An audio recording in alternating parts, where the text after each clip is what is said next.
বীর শহীদ ক্ষুদিরাম বসুর আত্মবলিদান দিবস উপলক্ষে প্রতি বছরের ন্যায় এই বছরও এদিন শুক্রবার রোড রেস অনুষ্ঠিত হলো জালুইডাঙ্গা থেকে নিমতলা ফুটবল মাঠ পর্যন্ত।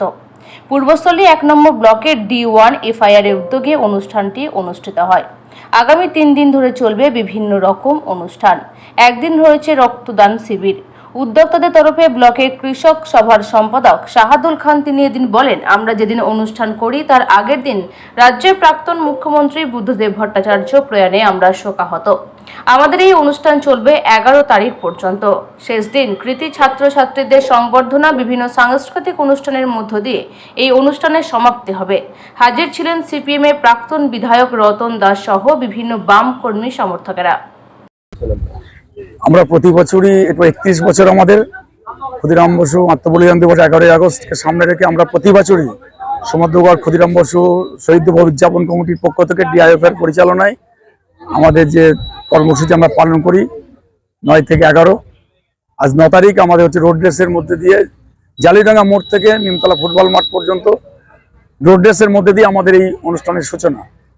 কিন্তু খুবই দুঃখের বিষয়, আজকে আমাদের গতকাল জননেতা প্রাক্তন মুখ্যমন্ত্রী পণ্ডিত বুদ্ধদেব ভট্টাচার্যের প্রয়াণে আমরা শোকাহত এবং আমাদের একটা অগোছলার মধ্যে দিয়ে আমরা চলছি এবছর।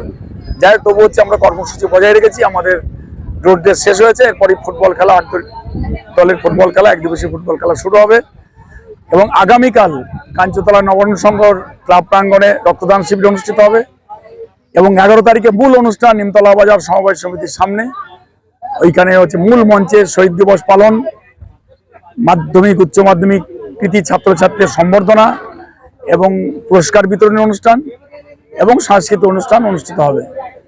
আমি আশা করব এই যে 3 দিনের যে কর্মসূচি ক্ষুদিরাম বসু উদযাপন কমিটির পক্ষ থেকে মানুষের কাছে আমাদের আহ্বান, আপনারা আমাদের সহযোগিতা করবেন এবং উপস্থিত হবেন এবং সাফল্যমণ্ডিত করে তুলবেন।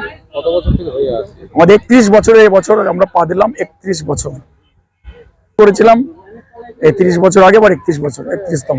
রোড রেসটা কোথা থেকে কোথায় হলো? রোড রেসটা হলো জালুইডাঙ্গা মোড় থেকে নিমতলা ফুটবল মাঠ, 4 কিলোমিটার রোড রেস হলো। প্রায় 55-60 জন প্রতিযোগী তারা অংশগ্রহণ করেছে রোড রেসে। আমাদের মূল উদ্দেশ্যটাই হচ্ছে আজকে যখন যুব সমাজ তারা মোবাইলের মধ্যে তাদের জগৎ খুঁজে পাচ্ছে, মাঠে আসতে চাইছে না, মোবাইলের মধ্যে গেম খেলছে, ফুটবল খেলছে, সবকিছু। আমরা চাইছি আমাদের যে প্রয়াস, তারা ঘর থেকে বেরিয়ে আসুক, মাঠে আসুক, শরীর চর্চা করুক এবং দেশ গঠন করুক। এই যে আমাদের DIF প্রয়াস, সেই প্রয়াসের জন্যই আমরা প্রতি বছর এইরকম কর্মসূচি